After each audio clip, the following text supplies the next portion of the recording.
There were two movies that first made the biggest impression on me, Coming to America and Trading Places. Those were the first two I remember watching and mimicking all the words. I wasn't in plays growing up. I really wanted to be a writer and director. My parents, they said, what do you want to do when you grow up? And I said, I want to live in Springfield, which is where The Simpsons takes place.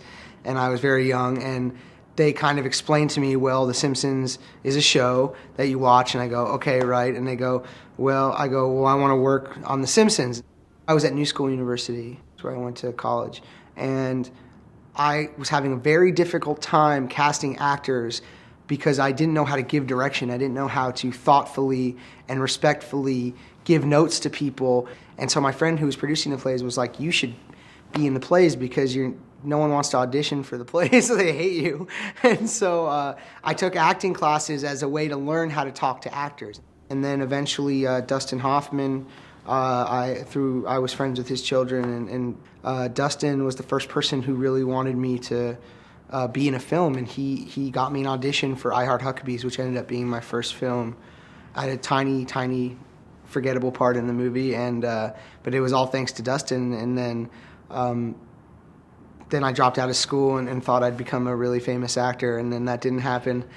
And then I ended up meeting Judd Apatow, and he's someone who's been a great mentor and friend, and you know, the rest is kind of history. I don't know. The rest is why I'm here. Superbad was written for Seth Rogen. Seth was originally going to play the character named Seth, obviously, and then he got too old, and we were friends, and Judd and Seth wanted me to play it. And I was 22 or 23 and been out of high school for a while. So my folks, I grew up in LA, and I went back and lived in my high school room with my parents while we were shooting, and kind of got the vibe of that feeling trapped and all those feelings of frustration you have in high school. And all this weird stuff kind of happened at once, you know. I mean, one year we couldn't get jobs, and the next year Seth and I were presenting an Academy Award together.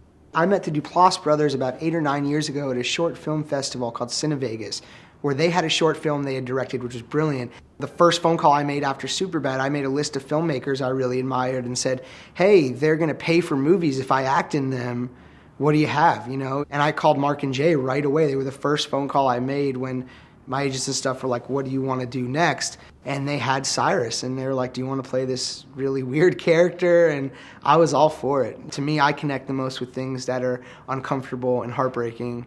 And that's what my heart goes out to, because I can identify with both of those things, whether they're funny. Sometimes you're able to laugh at them in a very small moment, and sometimes they're life-defining and dramatic, you know.